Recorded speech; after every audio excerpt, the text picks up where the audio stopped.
The CarbonShack framing stage has been largely completed, which is putting up the wood studs of the walls, which forms kind of the skeleton of the house. In framing the house with salvaged reclaimed lumber, we really lowered our carbon footprint. And that's inspired us to continue to look at what other materials, what other methods can we use to lower our overall carbon footprint. We're making good progress now that we're putting on the skin of the house and the roof of the house. We are hoping to achieve the highest standard for LEED and get some innovation credits, they're called, where you try out a new technique of saving energy, reducing carbon emissions, and reducing pollutants to the environment. What happens when a builder and an artist-scientist set out to change the way we make houses by gathering together a collaborative group of artisans to build themselves a low carbon footprint home? CarbonShack.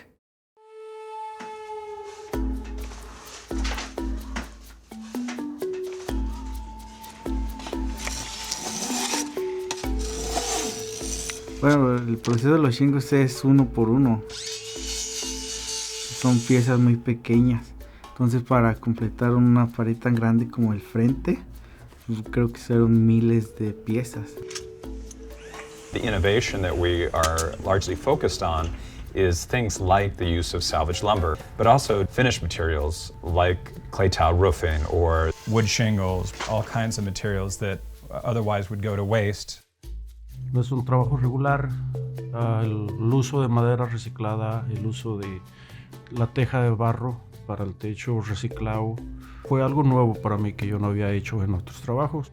We had been salvaging building material for a long time. We had a yard full of material.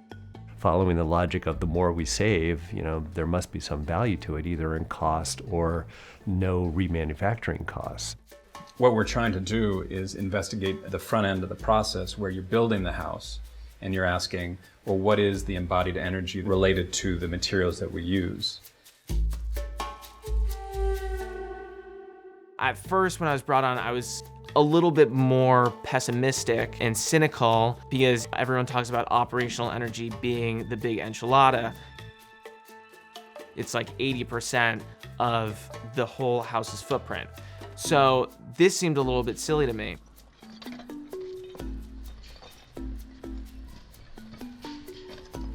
A lot of people, they see roof tiles and says, okay, let's trash it, Those are newer or whatever, And we see future on that, and we save it. This redwood was salvaged outside of Arcata, California. It was a log that's probably been laying on the ground for about 40 to 50 years. My name is Jeff Sagi. Me and my wife are the owners of Pacific Redwood Products, a salvaged lumber company. We reclaim and do salvaged wood products. We also are the last producers of old-growth redwood shakes and shingles in the world. For the CarbonShack, we also used redwood from this decommissioned bridge in Humboldt County. Additional redwood was supplemented from redwood shingles just found in LA. So just from years of salvaging materials, you can actually just take them off the side of the building and flip them over, use the other side. Redwood is mildew resistant and it's also fire resistant. So after the San Francisco quake, you see a lot of redwood siding. It's an indigenous material anyway. So we're going to use this for these ornamental beams that are going to be inside and outside. Oh, gorgeous. So we're sort of bringing the traditional idea of the exterior shingle redwood cladding into the interior space to highlight kind of the indoor-outdoor design of the place. Aquí en este diseño es un poco complicado. Pueden ver los shingles con curva. Lleva muchas formas o shapes. Como aquí que yo tengo que hacerlos que doblen un poco. Él me da un dibujo, ¿verdad? En papel y ya yo lo tengo que pasar aquí. Nada más es una idea lo que él me da, pero no es exactamente. Como aquí no me puede dar medidas exactas.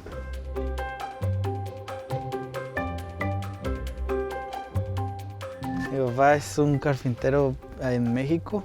Yo aprendí el oficio con él. About a third of the house was covered in shingles.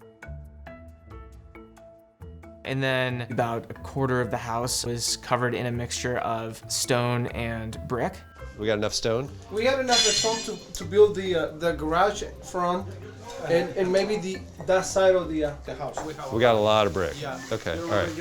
El ladrillo fue reciclado también de algunas de las demoliciones de otras casas que se usaba para el footing, para bardas, para diferentes cosas, chimeneas.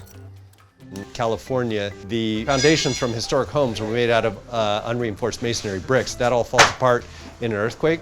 So a common thing to do to upgrade homes for earthquake safety is to replace the brick foundations with concrete foundations. So we always have a lot of brick on hand. The sandstone is stone from the excavation of our foundation and also from a neighboring property. We were actually able to find another construction site that was up the road. They had all of these stones they were gonna throw out, so we salvaged that material. So we reduced the footprint to about a quarter of a mile on a pickup truck. One of the great things I love about this company is the people who do the work on site, who are thinking about the environmental impacts of things. We chose to do the double stud wall for our exterior walls and have the benefit of extra thick walls, about 8 inches, that gave us a great deal of insulation.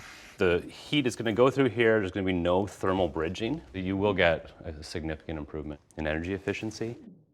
LEED is a green building standard.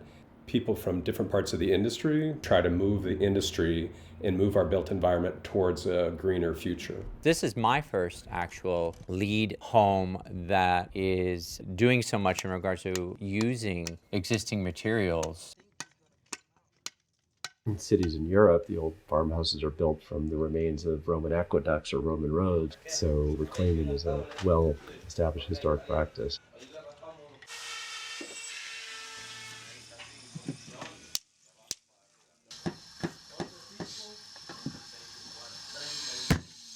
If need be, we can mix that salvaged concrete with the brick. Yeah, that would look good. You can go out and you can buy a Prius and you can compare, like, okay, I can get a Tahoe, I can get a gas guzzler, or I can get a Prius. I can shop my value in cars, but you can't do that in construction.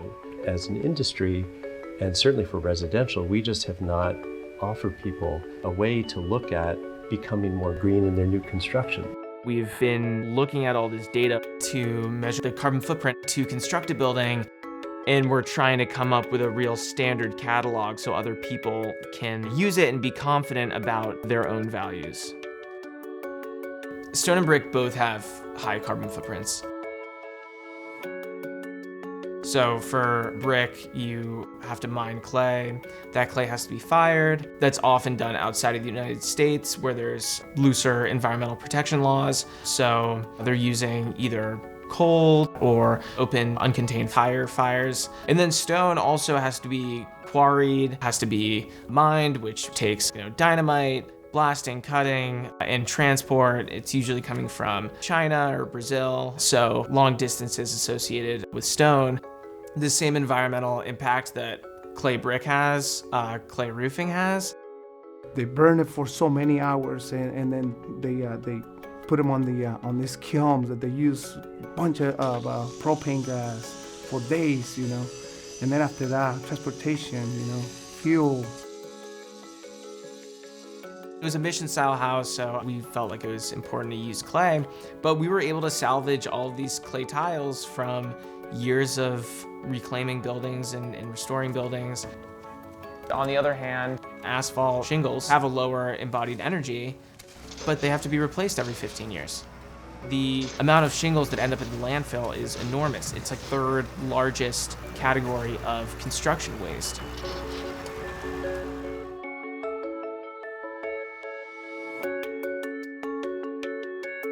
Al haber reciclado ladrillo, piedra y los shingles de madera en el exterior de la casa, estamos ahorrando 4.5 toneladas de dióxido de carbono.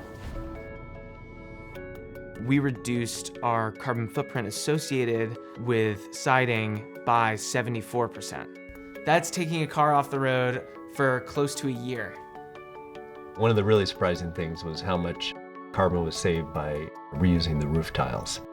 6.5 tons of carbon dioxide just saving on the roof clay tiles. I don't think that people realized how significant it was going to be. I totally wasn't expecting it. It really goes to show you how little we know about these things and how to really understand the carbon involved in extracting and producing and disposing of these materials. You really do have to kind of dive into the numbers. There's a lot of really great resources out there, but it hasn't been done in a comprehensive way. We were like, why don't we try to begin integrating these calculators where people could configure their house, people could figure out carbon costs associated with building materials and their operational energy. And it started moving really fast. And go to carbonshack.com to see more. When you really start getting into it, you realize the industrial sector is the hardest to abate sector. It requires very high density fuel mixes that require fossil fuels. It has process-related emissions outside of just the fossil fuel-related emissions. So let's look to the biggest consumers. Let's look at buildings. Hey Steve, I got something to show you. Right there at the top. Oh, platinum, baby! Woo! You know Nice it. job. So did we end up with the innovation credits? We did. We got recognized for salvage building materials right here. I think the fact that you're able to salvage materials that's green, it's not going to the dump and being milled down or thrown away. When I get involved in this project, that was actually, my thing. I went growing up on the fields and see the beauty of this world, and I said, well, let's try to keep a piece of work for my future generations, my daughter. In addition to all the carbon savings, it's just about resource management and how we use materials. If you look around at your house, just think about the sheer quantity of materials that was consumed to construct your house. In the past century, material use has grown 3 times faster than the population rate. 40% of the things that enter our economy are disposed of after 2 years. If there's any industry to blame, it's our industry. Construction industry uses 3/4 of all raw materials. I think we're just kind of coming into a new global building era. This is an opportunity right now to reinvent how we build, because it's happening at the same time that we're starting to feel the effects of climate change. We can really take advantage of this situation. As long as we preserve the original material, our children then can take that home apart and rebuild a home. All the time we're saving resources by just resourcing within the community. Uno pensaría que al utilizar materiales reciclados, el proyecto se miraría viejo.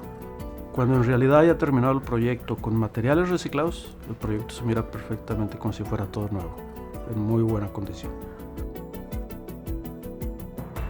Cuando ya lo veo terminado, no puedo creer que yo lo hice. Me da una satisfacción que a la gente le guste, algo que yo hice. En cada proyecto que haces queda algo de ti. What's exciting, because we're moving out of the construction phase into the finish phase, so much of what we're looking at are these invisible relationships we have to the environment. I thought it would be fun to have those microbes that we live with that are invisible being made larger and visible. I'm not sure about that one. And what's the carbon cost of these new finishes?